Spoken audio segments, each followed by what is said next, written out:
Voilà. Bonjour mesdames et messieurs, bienvenue à la vie d'un gars. Je vous présente M. Bertho Fils. Et aujourd'hui, nous sommes au lancement de l'album d'une personne incroyable. Je cherche les mots comment le décrire, mais son nom parle tout seul. D pour détermination, E pour émotion, E pour espoir et joie pour Joyce. Aujourd'hui, on a la chance de recevoir Dean Joyce pour son nouvel album, L'heure d'aimer. Je suis enchanté de te rencontrer. Wow, merci beaucoup. Merci surtout parce que tu es le premier présentateur à cette recherche. J'ai pas le choix. Je reçois une star aujourd'hui. Wow. Mais je suis vraiment enchanté de te recevoir. Ça fait très longtemps qu'on essaye de faire cette entrevue-là. Il y a toujours quelque chose qui se passe. Lorsque tu m'as dit, Bertho, je viens de mon lancement, je t'invite. J'ai dit, tu sais quoi, je dois sauter pour les raisins. Je sais qu'on peut avoir la chance de se revoir dans un autre contexte. Mais aujourd'hui, on parle de cet album-là. On parle de toi aujourd'hui. Comment ça va aujourd'hui? Le lancement est fait. Tu as présenté des chansons. C'est réglé. Comment tu te sens aujourd'hui? Wow, je me sens incroyablement bien. Et déjà, merci beaucoup d'être venu. Ce que tu fais avec ton podcast La Vie d'un gars, c'est très essentiel. C'est important de pouvoir aussi démontrer. C'est quoi aussi? Qu'est-ce qui se passe dans la vie d'un gars? Il y a beaucoup de podcasts féministes, etc. Et très bien. Mais c'est bien sûr de montrer qu'il y a derrière. Et merci de pouvoir me mettre cette place. Parce que dans la célébrer l'album L'heure d'aimer, c'était important pour moi de venir avec ma propre réalité. Et juste comme je suis. Mais récemment, il y a eu le Gala Dynastie. Oui, ils vont parler de ça aussi tout à l'heure. Exactement. Et c'est des places que vous nous donnez pour pouvoir être qu'on est en tant qu'artiste. Et aujourd'hui, on a pu célébrer l'album et je suis soulagé d'un poids parce que c'est 16 ans que je travaille ici au Québec, et c'est que maintenant que je sens que j'ai la place vraiment artiste. Tout ça aussi peut-être à me ouvrir et exprimer cette mentalité. Donc, je pense qu'on a la chance aujourd'hui de discuter de ton album, mais de faire un petit retour. J'ai écouté ton album, il est sorti aujourd'hui l'album. Officiellement, le lancement officiel sur les plateformes numériques, il y a 10. Là, c'est le lancement officiel, il y a le lancement. Non, là, je veux un vinyle signé. C'est pas tu dois l'avoir, au moment que tu l'as fait, tu m'appelles. Mais ce que je voulais dire, c'est que moi, j'ai pu comprendre l'amour que aujourd'hui. Fait qu'aujourd'hui, j'ai commencé à écouter l'album. Puis, en écoutant l'album, j'ai senti 300 dans l'album. Puis, tu l'as dit tout à l'heure, déjà, t'as vu, c'est pas fou. Ça fait que l'album, quand tu l'as écrit, j'ai compris que ça fait 3 ans que tu travailles sur l'album. Et là, ce que j'ai écouté, j'ai dit, on dirait qu'il y a une étape où si tu étais en peine d'amour, si tu avais une situation, il y avait quelque chose. Ensuite, tu ressens dans l'album que c'est comme si, je pense que j'ai trouvé la personne, puis là, t'es dans le début, tu sais, quand t'aimes quelqu'un, puis là, les papillons, t'es comme, puis t'es pas trop sûr. Ensuite, vers la fin, j'ai trouvé l'amour. Dis-moi, est-ce que j'ai tort? Comment a été l'inspiration et l'écriture de cet album-là? Parce que tu as fait 3 ans à écrire l'album. Je veux ton opinion là-dessus. Je veux ton avis d'un gars là-dessus. C'était trop fort. Un meilleur journaliste. Moi, je pense que c'est exactement ça. Effectivement, c'était 3 ans que j'ai écrit cet album où il y avait peut-être la première chanson que j'ai écrite sur mon canapé. Où je voulais célébrer l'amour. Mais après, quand j'ai trouvé l'amour, je me suis remis le chemin que cet amour-là. Moi, dans le deuxième tome, je parlais de la lutte pour les femmes congéniales, de la place du père, de la famille, des trucs comme pour des enfants. La famille, c'est très important, mais on a encore des problèmes à régler. Oui, le père et la congénère. Et tout ce chemin de reconstruction. Et très souvent, on associe le R&B à une relation un peu tumultueuse. Et je reviens que quand il y a trop d'amour toxique, ça peut enlever aux mains, la violence conjugale. Et des fois, pour sortir de ça prend beaucoup de résilience de se choisir de retrouver confiance en toi. Et donc finalement, moi qui ai devenu d'abord que je fais les enfants à cause de mon père, j'ai voulu montrer comment ce que j'ai passé de quitter une relation parce que j'étais pas confortable, je me sentais pas pleinement moi à quitter, me rechoisir dans la gestion de la vague en solo et après retrouver l'amour, mais vraiment parce que je me sentais bien. Je me sentais bien et souvent c'est d'être vulnérable quand on est un homme. C'est même si effectivement dans l'album on m'adresse à un homme, à la fin de la journée, je reste un homme qui aime le hip-hop, qui aime la danse. Il reste sensible. Et des fois, on a peur de montrer cette vulnérabilité. En tant qu'homme, ouais, des fois, on est un petit peu comme, est-ce qu'on doit trop se montrer, pas trop, on est, ouais, c'est bon. Et jusqu'à trouver l'amour et après, je me suis dit, je peux sortir cet album sans tous les presses, c'est le moment.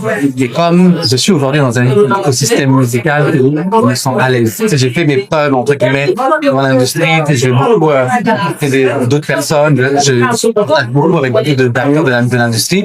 Et là, j'ai beaucoup d'amour pour pouvoir faire moi-même. C'est pour ça que j'ai lancé le mouvement, je n'aurais pas pu faire avant. Et maintenant, je trouve que c'est le moment. Mais c'est vrai parce que lorsque des fois on veut faire quelque chose, des fois on est trop pressé. Puis on le met sur le côté. Ouais. Puis 2-3 ans de voir la chose que tu fais, c'est le bon moment. Tu dis l'avoir sorti à ce moment-là en arrière, ça n'aurait pas marché. Aujourd'hui, je le sors ou je le fais maintenant, c'est le meilleur timing possible. Mais moi, l'album, je l'ai bien reçu, je l'ai écouté, c'est super bien. Quand j'étais dans la voiture, j'écoutais la musique, je dis à mon fils, je mets la chanson, puis lui, il a trouvé une playlist. Il dit non. Je vais écouter l'album au complet. Là, il écoutait l'album, là, il a pris note. Tu comprends? Parce que lui, qui vient aussi, c'est quelqu'un aussi que je suis. Puis, mon fils a pu le connaître de même parce que je connais la musique. Puis, tu vois, c'est qui ça? Ah, c'est un artiste de Montréal. Connais-tu beaucoup d'artistes? Puis là, aujourd'hui, il dit, aujourd'hui, j'en connais nouveau. Fait que je m'en vais le voir. Donc, t'es super content pour moi que je te rencontre aujourd'hui. Mais, j'aurais voulu parler de beaucoup de choses avec toi, mais le temps est très limité. Ce que j'aimerais savoir avec toi, qui était Louis Joyce quand il était jeune? Qu'est-ce qui t'a passionné à la musique? Déjà, quand j'étais jeune, j'étais plus inspiré par Michael Jackson. C'est ça que j'en ai pour, hein? C'est pour ça que t'as dû voir, on a fait un reveal de tenue, j'ai comme, tu sais, le truc après. Le swag, mon ami. Le truc, j'étais très inspiré par ça et c'est ce qui m'a donné envie de faire de la musique, mais d'être un entertainer. Et après, quand j'étais plus petit, avec ce que je vivais à la maison, j'avais juste envie de sortir ce que je vivais à la maison à travers l'écriture de poèmes à la base.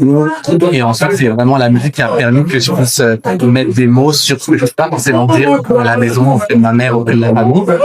Et après, on voit dessus, je vais faire la musique, je veux être Usher, Michael Jackson, et après, j'ai travaillé pour, j'ai fait des codes de danse, des trucs de chant, dans le gospel avant. C'est quoi le nom du groupe quand t'étais en France? Sans Pioneers. Ouais, vraiment, on a eu la chance de faire une grosse émission en France. C'est ça qui a propulsé très rapidement ma carrière. Et j'ai eu la chance de dans des bons, mais c'est pas grave parce qu'au final, je suis ici, je réalise mon rêve 2 années après et c'est ça qui est bon.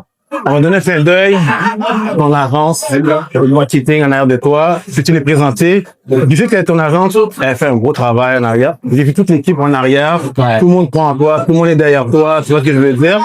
Tu me parles, c'était comment la rencontre avec les autres? C'est que des rencontres humaines avant. J'ai rencontré, par exemple, Andrea de la communication, qui ont proposé avant même qu'il y ait ce revirement de situation. On veut tout de suite la catégorie à la 10, mais avant ça, on avait sorti mon album avant Darren Lee Pop et elle a tout proposé avant même que la raison sur mon Darren Lee. Il y a eu Aude, ma gérante, c'était quasiment 2 ans et demi, mais c'est avant qu'on a su qui avant on se datait, et se datait, on laisse-moi travailler ensemble. Et ensuite, actuellement, je travaille avec Eli pour des relations presse, et Bohéma, mais en gros, c'est toute une équipe. Je change les équipes qui me font les vêtements, et je suis choyé pour me mettre à l'ouvrage de mon conseil en tant que présentation. Parce que là, c'est vous, Gala Dynasty. OK? Pour Gala Dynasty, c'était tapé comme jamais. Tout de rouge. C'était prêt. Mais c'est toujours prêt. D'où vient cette partie de toi que le soir, il est là, le fashion, il est là, Ben, tu sais, comme je dis, en vrai, c'est pas que moi, tu vois, moi, j'ai envie d'être sur scène comme quand je voyais Michael Jackson quand il a fait son Super Bowl et qu'il saute, il arrive. ouais. Et à chaque fois, je dis à mes designers, je veux me sentir comme Michael Jackson. Et ensuite, ils font des pièces, on regarde, on fait des meetings. Et je pense que c'est mon univers. ils ont compris que si je lève la parenté, oui, je suis un homme, sans fleur, un homme noir, puis, peu importe, mais pour moi, c'est qu'on englobe tout ça. Je veux pas qu'on me regarde quelque part, on me dise, OK, t'es un homme noir, donc on va parler que de choses, de racisme, ça n'encouvre que des choses dans la communauté LGBT, c'est juste qu'on prenne par entière, soit un tout. Et je pense que mes créateurs, mes designers, ils ont compris ce que je voulais être. Ils ont eu ta vision. Exactement, ils ont vu la vision, et ça m'intéresse super bien, et c'est super du tout, vraiment, je suis très content. Je suis super content. Là, on nous fait des signes pour partir. Je vais te poser une dernière question. Ouais. Pour le prochain album, si tu avais la chance d'inviter un ou plusieurs artistes, qui faut que tu aurais invité? Oh, wow! Là, comme ça, de but en blanc, je dirais... C'est en fait mes collaborations sur le moment, sont du projet. Et je ne saurais pas quand mais ça va venir avec les thématiques. Parfait.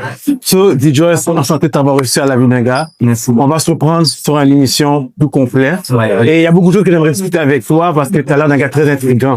Fait que j'ai hâte de pouvoir avoir cette belle conversation avec toi. Je te souhaite succès pour cet album-là. J'espère te revoir. Merci beaucoup, je reviendrai. Soyez connectés. On était à La Vie d'un gars avec D-Joyce pour le lancement de son album L'heure d'aimer. On se revoit à la prochaine.